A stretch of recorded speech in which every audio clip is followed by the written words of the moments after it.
हाय, good afternoon. सास बहू और सेंसेक्स के आज के इस मंडे के एपिसोड में आप सबका स्वागत है। नए हफ्ते की शुरुआत हो रही है। आप लोग अपनी क्वेरीज प्लीज भेजते रहिए। कोशिश करूंगा इसी हफ्ते आप लोगों की सारी क्वेरीज एड्रेस हो पाए। तो Twitter ID, WhatsApp number, toll free number जो जो है रीच आउट करने के मीन्स, वो सब आपकी स्क्रीन पर आ जाएंगे। आज मदद करेंगे हम लोग की अरिहंत कैपिटल मार्केट्स के आशीष महेश्वरी। आशीष जी स्क्रीन पर नजर आएंगे आप लोग को। स्वागत है आपका सीएनबीसी आवाज पर। बस बातचीत की शुरुआत करते हैं सर। ये मार्केट्स पहले स्क्रीन पर लेकर आइए। बढ़िया मूव्स बनते हुए भारतीय बाजारों पे। अब हम 18,100 के आसपास के जोन्स पर भारतीय बाजार इस समय कामकाज करते हुए। बढ़िया मूव्स इसीलिए कह रहा हूं, एक तो एक्सपेक्टेशन से म्यूटेड शुरुआत हुई, गैप अप मिला, पर जैसी एक्सपेक्टेशन थी कि बहुत ज्यादा तगड़ा गैप अप होगा, वैसा नहीं हुआ। तो एक डिसेंट गैप अप, अच्छे खरीदारी करने के, एंट्री पाने के मौके मिले बेहतरीन ग्लोबल क्यूज के बीच में। उसका अटकने का जोन था वो 18,026 से 18,066 के आसपास के जोन्स की बात हुई थी सुबह। अब हम उस लेवल्स के ऊपर भी कन्विंसिंगली कामकाज करते हुए 18,100 के आसपास के जोन्स। तो बढ़िया मूव, कुछ अच्छे रेजिस्टेंस जोन्स को ब्रीच करता हुआ भारतीय बाजार, और मदद आ रही है कुछ बड़े हैवीवेट पॉकेट्स और स्टॉक्स के थ्रू। निफ्टी की कंट्रीब्यूशन प्लेट लेकर आइएगा। कोई रिलायंस इंडस्ट्रीज बढ़िया मूव्स डिलीवर कर रहा है आज की ट्रेडिंग सेशन में। बढ़िया कंट्रीब्यूशन उस स्टॉक की तरफ से आता हुआ। जोड़ दीजिए इसमें सारे आईटी दिग्गज, कोई टीसीएस, कोई इंफोसिस बढ़िया तरीके से पार्टिसिपेट कर रहे हैं। टीसीएस स्क्रीन पर आएगा। आज रिजल्ट्स आने बाजार बंद होने के बाद, उससे पहले बढ़िया मूव्स एंजॉय करता हुआ। जो फ्राइडे को दबाव आ गया था वही रिवर्स होता हुआ आज की ट्रेडिंग सेशन में आपको नजर आएगा, क्योंकि नैस्डैक सपोर्टिव हुआ, नंबर से पहले काफी प्रेशर में आ गया था फ्राइडे को। आज वही घूमता हुआ पूरा टीसीएस और पूरा आईटी उसी तरह से बिहेव करता हुआ आज की ट्रेडिंग सेशन में। इसके नीचे एचडीएफसी ट्विंस, कोई भारतीय एयरटेल, कोई आईटीसी, इस तरह के मेजर्स हैं जो बाजार में कंट्रीब्यूट करते हुए।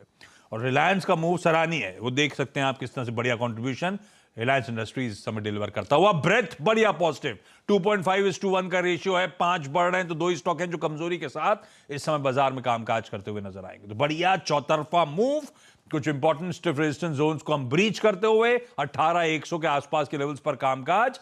कहां 17,900 के नीचे स्लिप हो गए थे और कहां आज ही हम 18,100 के ऊपर कामकाज कर रहे हैं। तो हफ्ते का आगाज बढ़िया हुआ, एक इंपॉर्टेंट हफ्ता है। रिजल्ट सीजन की शुरुआत हो जाएगी आज टीसीएस के साथ। इन्फ्लेशन के नंबर्स इंडिया यूएस दोनों के आने। कल फेड चेयर जेरोमी पॉवेल साहब की स्पीच लाइंड अप है। और बजट के लिए अब चुनिंदा कुछ गिनती के सेशन रह गए हैं। 15 आज का हटा दूं तो 15 ट्रेडिंग सेशन बचे हैं बस, और उसके बाद यूनियन बजट की प्रेजेंटेशन।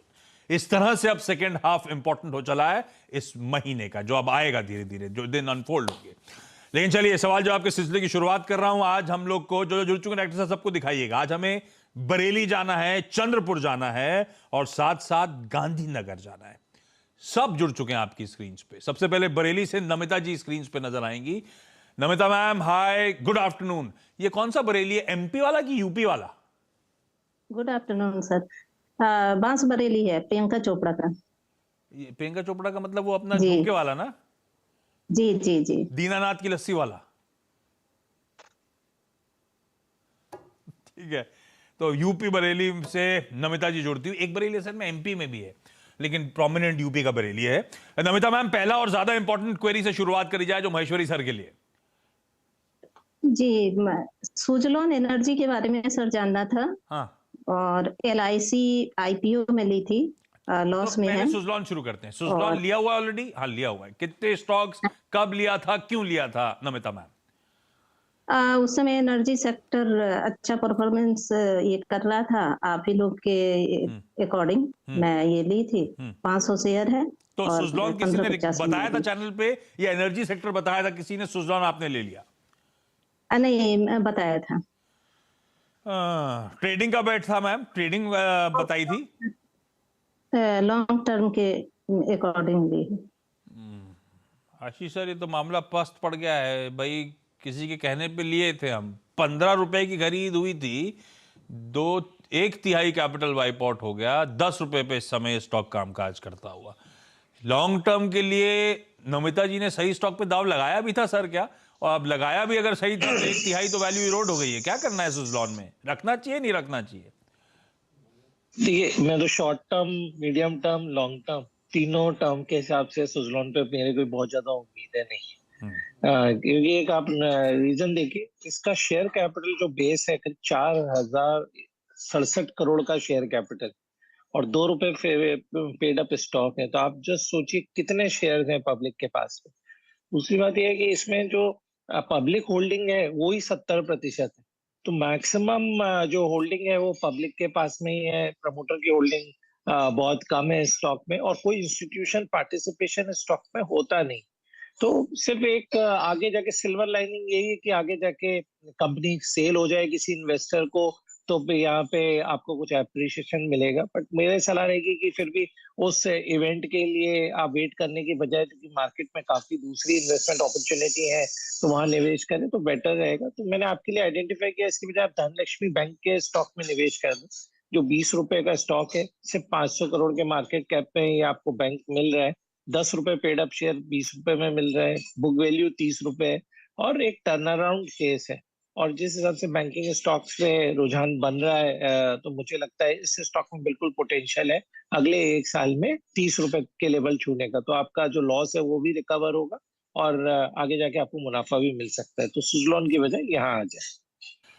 भाई सुजलॉन एनर्जी में मैम एग्जिट करना है, ये बात सही है कि बीच में बस बड़ा स्ट्रांग हो गया था कि कोई खरीद लेगा, इस तरह की अटकलें लगती रहती हैं, इवेंचुअली शायद हो भी, पर इस पे ना कोई फंडामेंटल व्यू बन रहा है, मीडियम टर्म लॉन्ग टर्म कोई नजरिया बन नहीं रहा। सुजलॉन से बेहतर है वो जो लॉसेस हैं उसको बुक कर लें और निकलें सुजलॉन से।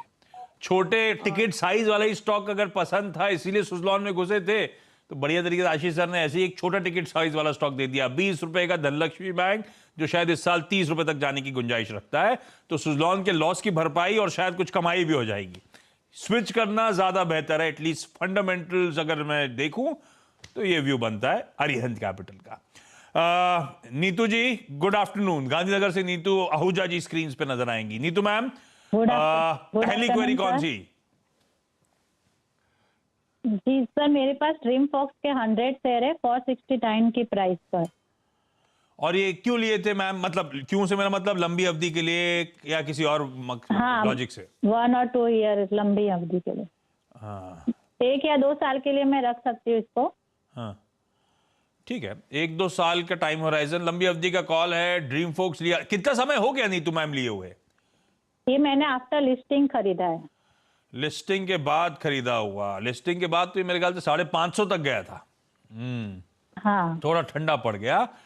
भाई आशीष सर, पढ़ने में बिजनेस तो बड़ा इंटरेस्टिंग, आजकल एयरपोर्ट पे भीड़ भी और इनके जो लॉयल्टी लॉन्जेस हैं तो लाइनें लगी रहती हैं। हाल ये है कि आजकल वो फूड पैकेट बाहर बना के रख देते हैं रेडीमेड, कि आप वो ले जाइए, अंदर तो जगह नहीं बची। ये हाल है ड्रीम फोक्स का। एक मिनट, मोदी जी शायद बोल रहे हैं, आज 17 प्रवासी भारतीय दिवस